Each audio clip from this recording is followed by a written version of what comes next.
Can't get this to turn. Can't really get at it.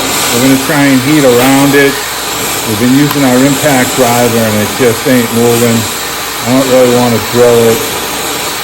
So we're going to try and put a little heat around it. See if it transfers into the bearing plate behind here. And see if we can get this thing to turn.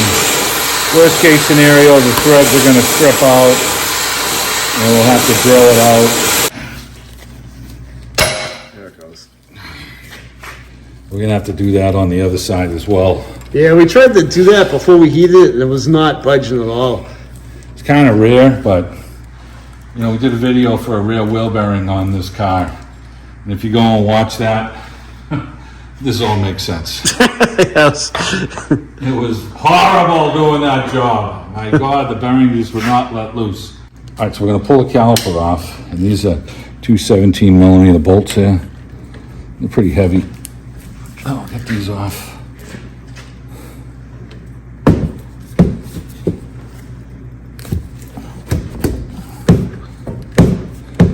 We're gonna crack them loose with the 17mm, use a gear wrench, pull it off. This is a dual piston caliper, so we're gonna slide it back and try and collapse, you know, the brake shoes as much as we can with the pry bar. This customer has been complaining of squeaky brakes, you know, and they build up rust on the edge of the brakes over here. So, you know, unfortunately, they don't drive the vehicle a lot, but when they first drive it, their brakes are squeaking. And the missus in the household doesn't care for that, so. We gotta fix it. So thus the husband had to call me, and this is what we're doing for him, so. And he sent me a text message saying, squeaky wife is not happy.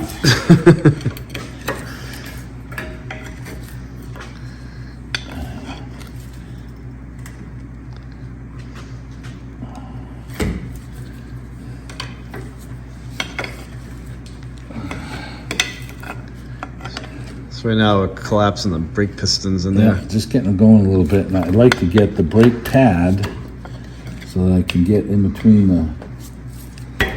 the brake pad, and then I can collapse both of them. So they're both collapsed right now, and we're good there.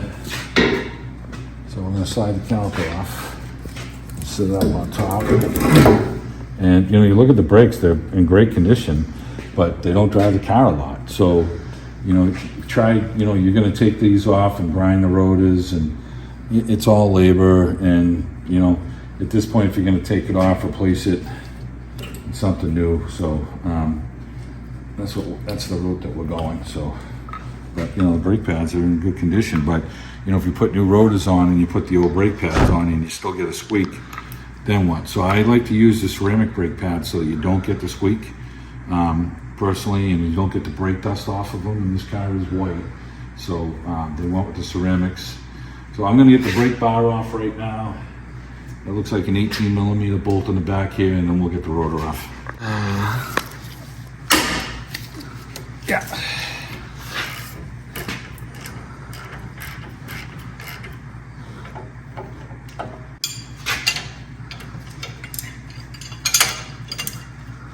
I got a gear wrench on it. Put my gear wrench on there.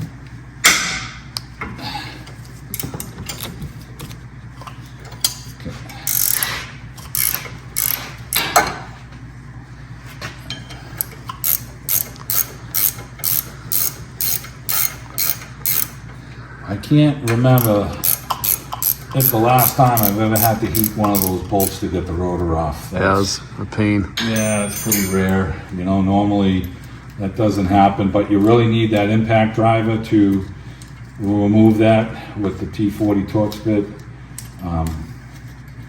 Yeah, you're not going to get that off by hand. You got to have something to impact it. Alright, so we're going to get these bolts backed out. We're going to go over, clean up our brake bar, and then we'll never seize the threads on these. And we'll see if this roller just knocks off.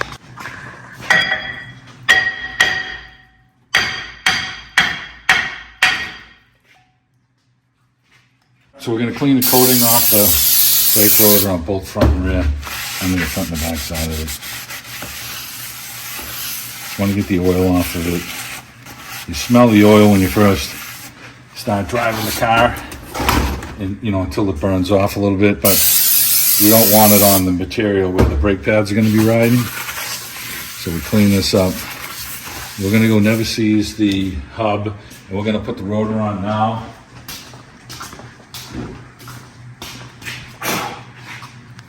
So we want to never seize this all up, and this is where the rim is going to be mounting. You got aluminum wheels. If you don't keep this never seized, especially in New England, if you get a flat tire, it can be very difficult to get the tire off, the rim off. So we always keep this lubricated well. And let me grab the rotor. We're gonna lubricate the bolt we had a hard time taking out right here. Just put some never seize on that. And slip that back in. Okay, let's get this bolt started.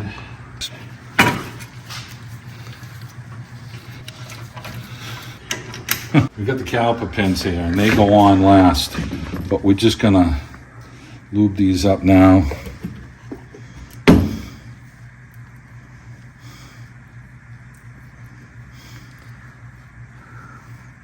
We want to get these so that when we put these boots on after, they go in nice and smooth, because this goes on last after you put the caliper on. I just want to make sure that this thing pushes down nice, and it does. Same thing with this one.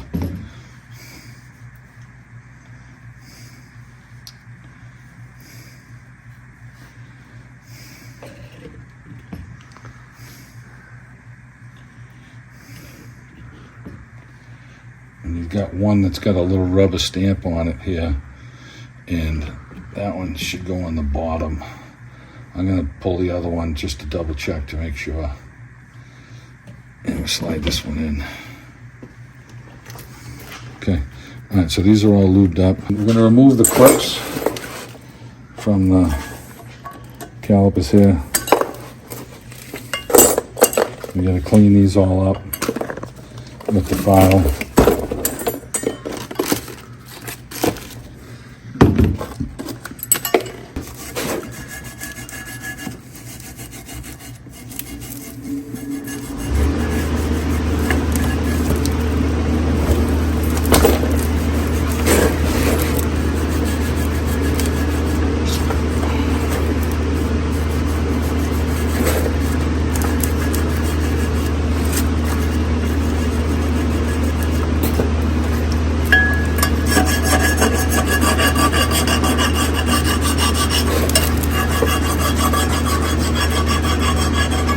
Trying to get the scaly stuff off of it. Just want to feel it. If it feels smooth, you're good.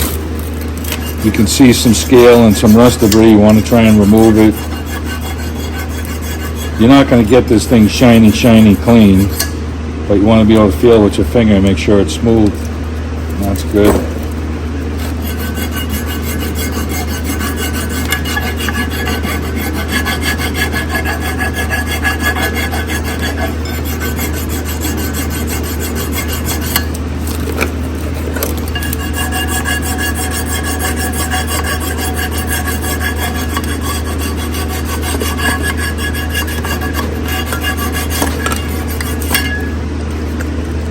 Okay, let's get our clips in place.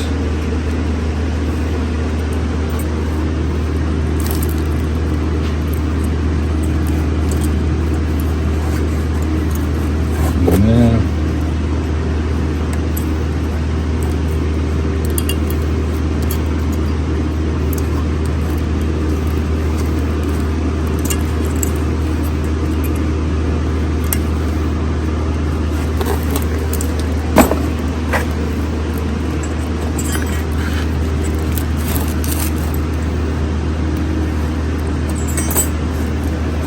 Ah, baby.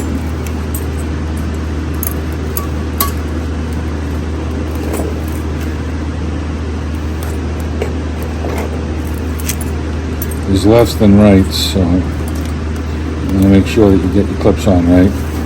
So they're all flat and flush. That's what we're always concerned with.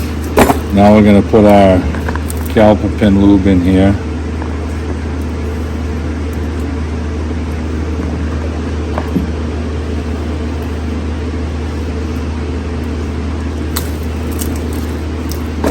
We like the synthetic one. It's got a higher temp rating, so that's what we like to go with.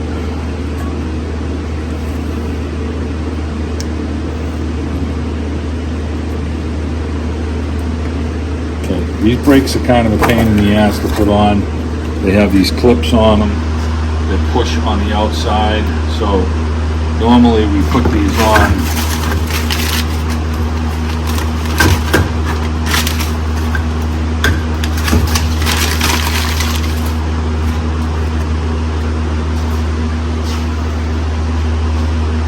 got a different and aftermarket version of them, and they don't have the tongues on them. So it's the same shape, same everything. So this is the way they're rolling with them. And the clips look a little different, so they're using the clips. The clips are pretty much the same. So yeah, it's a different style, but it's going to work. They just don't have the clips welded on them. So that makes it a pain because they're always trying to push off away from the rotor when you're doing it. So they're the same pad inboard and out, so you can slide this in and make sure that it fits in here. Rotate them over.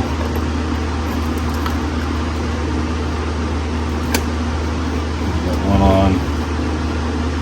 Try and get the other one on.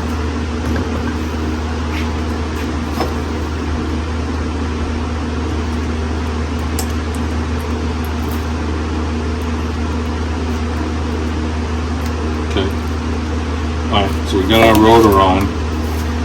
Now we have to, I don't think I lubed my bolts yet, so I'm going to go lube them and then we're going to slip this on. 2 bolts right here. We'll hold the caliper bracket on. We're going to put some indices on these, stick them back in there.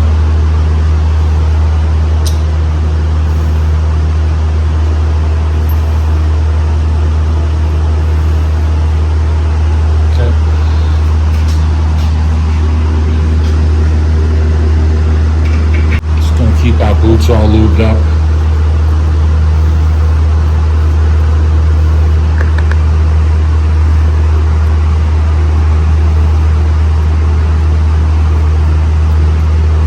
Put a little bit on the caliper on this side. Alright, this one's ready to go together. The first shot. Okay, these are the 18 millimeter bolts. I'm going to tighten these up.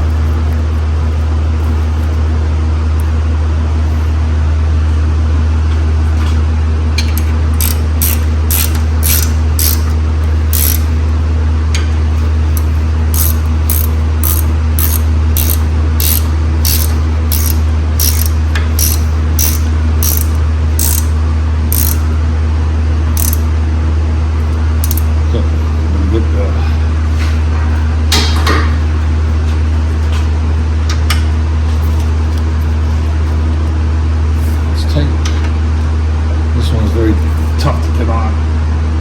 Okay, that's tight. Now we've got our caliper all ready to go. Collapse the caliper. So we're going to slip the caliper on now and push the boots in.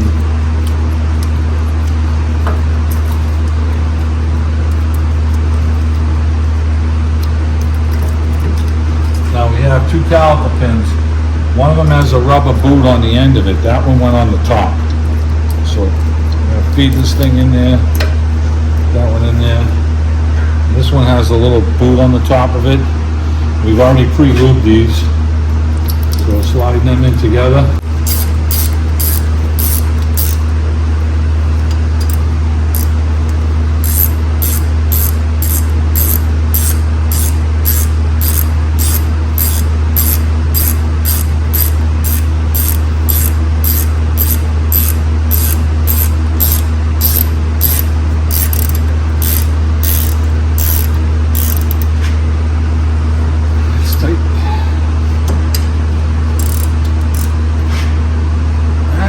tight. So we've got everything tight on this. We got our brake pads on. We've got the caliper pins lubed. We got the boots lubed for the caliper. We depress the caliper to get it on. We had to heat the rotor so we could get that T40 stud out, which is the first time we've had to do that. It was just really seized on. Even using the impact driver, it knocked them off. It's probably an oddity that happened, but you should have one just in case it's a T40. And we've got the back of the hub lube for the rotor. We've got the new rotor on. We cleaned the oil off of the rotor for the shipping oil.